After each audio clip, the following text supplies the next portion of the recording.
बिस्मिल्लाहिर्रहमानिर्रहीम। अस्सलाम वालेकुम नाज़रीन, आप यूट्यूब चैनल देख रहे हैं। मैं इमरान खान हूँ। अफसोसनाक ख़बरें दो। सबसे पहले शहजाद अकबर साहब के घर पे एक और हमला हुआ है और ये 31 दिसंबर की रात को ये हमला हुआ। शहजाद अकबर साहब को मैंने फ़ोन किया, मेरी उनसे बात हुई, उन्होंने मुझे बताया एक्चुअली वो अपने घर में नहीं है, पुलिस ने उनको रीलोकेट किया हुआ है और उनके घर से उनको हटाया हुआ है। कुछ फोरेंसिक वालों का काम चल रहा था, कुछ इन्वेस्टिगेशंस चल रही थी और इस बीच में उनके घर के ऊपर मुबैना तौर पे एक और अटैक हो गया। जब मेरी शहजाद अकबर साहब से बात हुई तो उन्होंने कहा जी पुलिस इसकी तहकीकात कर रही है और अब तक की जो मालूमात हैं, घर के ऊपर अटैक किया गया है और ये पैगाम दिया गया है कि जो लोग पीछे आ रहे हैं, जो लोग ये करना चाह रहे हैं, उनकी जानिब से ये एक सख्त पैगाम है कि वो पीछे हटने वाले नहीं हैं। अब ये बहुत हैरान कुन है।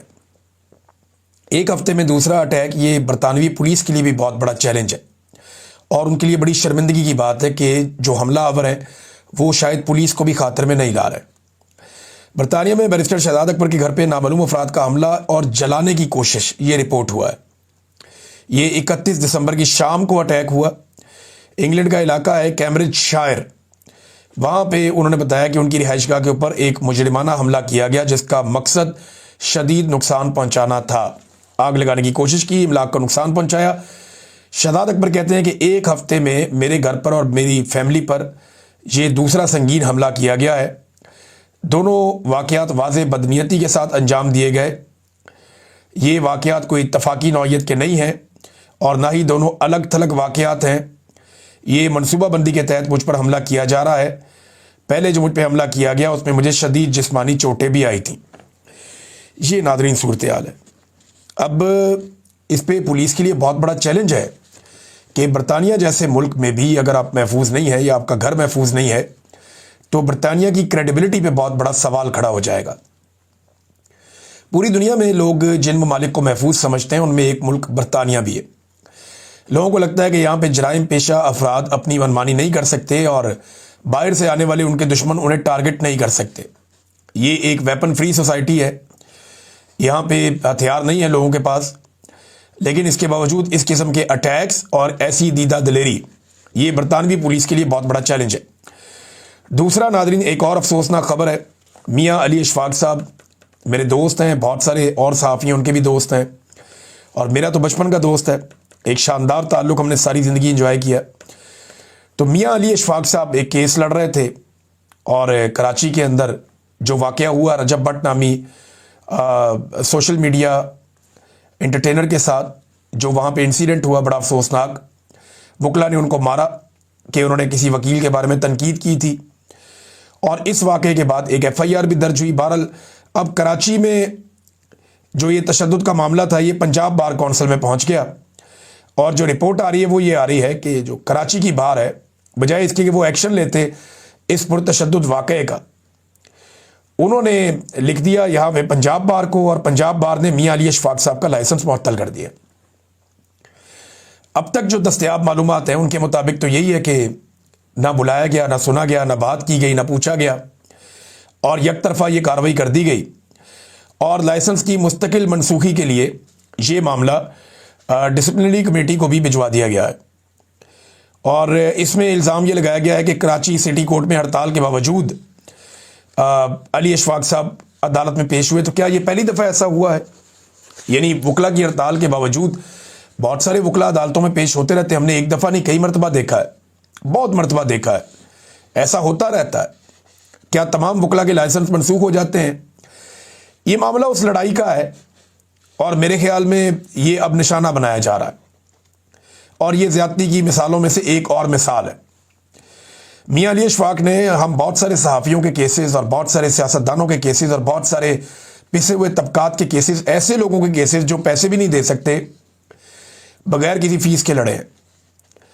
अब अली इशफाक को बहुत सारे लोग इसलिए भी निशाना बनाते हैं, कुछ मेरी वजह से बनाते हैं कि मेरा बचपन का दोस्त है, मुझे तकलीफ़ पहुँचाने के लिए अली इशफाक को निशाना बनाते हैं। कुछ लोगों के साथ पुराना कोई स्कोर सेटल का मामला, अली इशफाक ने उनको तकलीफ़ दी हुई है माजी में, तो उन्हें लगता है कि अब मौका इससे बदला लेने का, हम तगड़े हो गए हैं तो वो अब इसको तकलीफ पहुंचाते हैं। तो सबका अपना अपना रीज़न है, लेकिन जो लोग पाकिस्तान में मौजूद है और जिनकी इस आदमी ने मदद की है वो सारे ये जानते हैं कि बड़े खलूस के साथ अली इशफाक ने बहुत सारे लोगों के केसेस लड़े हैं और वो सब लोग आवाज़ भी उठा रहे हैं इस मामले में। तो मुझे उम्मीद है कि वकला खड़े होंगे और वो इस ज्यादती के खिलाफ बात करेंगे। राणा सनाउल्लाह साहब ने एक बहुत बड़ा स्टेटमेंट दे दिया। राणा सनाउल्लाह साहब ने यह दावा किया कि जो भी फौजी क़यादत के खिलाफ बातचीत हो रही है या प्रोपेगेंडा, वो इसको प्रोपेगेंडा कहते हैं, यहां पे हम तनकीद कहते हैं, तनकीद हो रही है गलत काम के ऊपर। तो अल्फाज का चुनाव अलग अलग है ना। हमें यह लगता है कि फौजी क़यादत जो इस वक्त पॉलिसीज चल रही है उनके ऊपर तनकीद की जा रही है, उनकी पॉलिसीज की वजह से। हुकूमत उसके लिए लफ्ज इस्तेमाल करती है जी उनके खिलाफ प्रोपेगेंडा किया जा रहा है। वो कह रहे हैं जी ये सिलसिला बंद हो तो मुलाकात का रास्ता निकल सकता है। आसिफ अली जरदारी, नवाज शरीफ, आसिम मुनीर अगर इमरान खान साहब के साथ बैठ जाए, बातचीत हो जाए तो कोई मसले का हल निकल आएगा। देखिए आसिफ अली जरदारी और नवाज शरीफ तो ना 3 में ना 13 में बेचारे बिला वजह ही बीच में होंगे। लेकिन अगर आसिम मुनीर इमरान खान साहब से मिलने जाके, जो इमरान खान की बहन ने भी कहा था कि अगर इमरान खान के सामने कोई रो दे तो वो फिर माफ़ कर देते हैं। लेकिन आसिम मुनीर साहब को करना क्या, सिर्फ इमरान खान साहब से ये कहना कि जी मुझे आप कुछ ना कहें।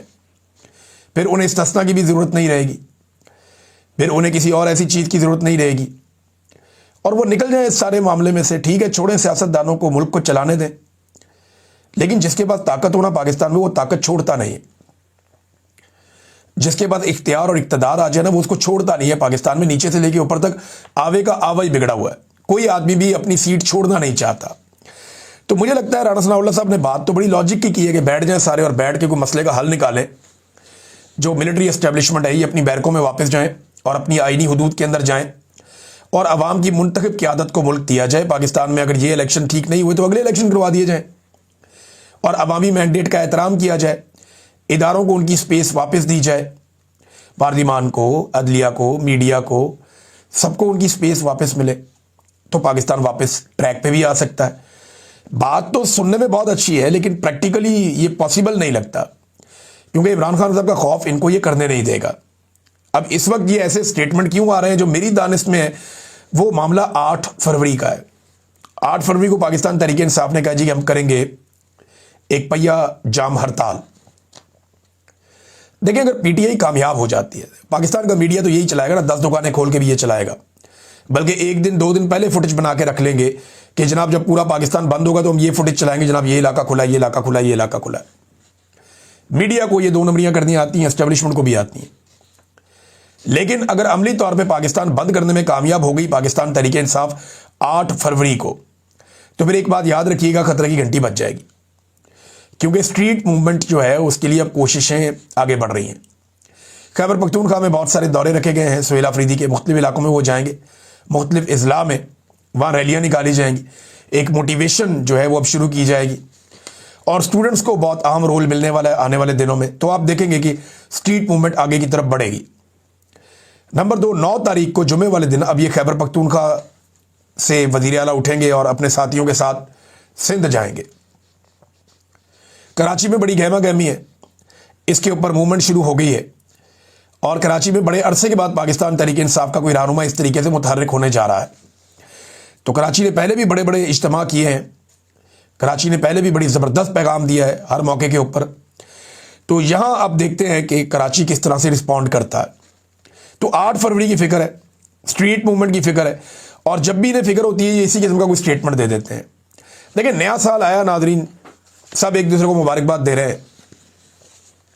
पाकिस्तान में लोग रात भर नाच गा रहे थे सड़कों पे, ऐसे जैसे पाकिस्तान की तरक्की का सफर रुक ही नहीं रहा। यानी ऐसे नाच गा रहे थे जैसे लोग इंटरटेनमेंट के बेचारे तरसे हुए हैं, सुख का सांस ही कोई नहीं है। तो जब उन्हें मौका मिलता है वो बाहर निकलते हैं, अपने लाउड एक्सप्रेशन शो करते हैं, नाच रहे थे, गा रहे थे। लेकिन क्या हम वो कर रहे थे जो इस्तांबुल में हो रहा था? यानी जब लाहौर की और मरी की सड़कों पे और बाकी शहरों की सड़कों पे लोग नाच गा रहे थे ना, तो उस वक्त इस्तांबुल में तैयारी हो रही थी गजा के साथ इजहार यकजहती की। 5.25 लाख लोग निकले इस्तांबुल में और उन्होंने दुआ भी की, इजहार यकजहती किया गजा के अपने फ़लस्तीनी भाइयों के साथ। लेकिन पाकिस्तान में कॉन्सर्ट हो रहे थे, नाच गाने हो रहे थे। पाकिस्तानियों को यह सोचना पड़ेगा कि उनके ऊपर यह जुल्म क्यों होता है। ये जालिम आपके ऊपर तब तक मुतहर्रिक रहेंगे जब तक आप एक मुट्ठी बनकर खड़ा होना नहीं सीखेंगे। गानों पे झूमने से बेहतर है कि आप एक दफ़ा दमादम मस्त कर अंदर करें और अपना हक मांगे, क्योंकि आपके हक के लिए सिर्फ लीडर की जिम्मेदारी नहीं है कि वो लड़े। कभी नवाज शरीफ लड़े, कभी बेनजीर लड़े, कभी जुल्फिकार दी भुट्टो लड़े, कभी कोई और लड़े, आज इमरान खान लड़ रहा है वो लड़ाई। आपको खुद अपनी लड़ाई लड़नी पड़ेगी, आपको खड़े होना पड़ेगा। पाकिस्तानी जब तक खड़े नहीं होंगे तब तक लीडर जितनी मर्जी कुर्बानियां देते रहे, पाकिस्तान आगे नहीं बढ़ेगा। एक दफा पाकिस्तानियों को खड़ा होना पड़ेगा, निकलना पड़ेगा बाहर, जैसे कौमें निकलती हैं। पाकिस्तानियों ने 8 फरवरी को एक बड़ा पुरअमन तरीके से, बड़ा शानदार तरीके से इनकलाब का एक जलवा दिखाया था। ये वही पाकिस्तानी है। इन्हें एक मरतबा फिर पुरअमन तरीके से एस्टेब्लिशमेंट को बताना पड़ेगा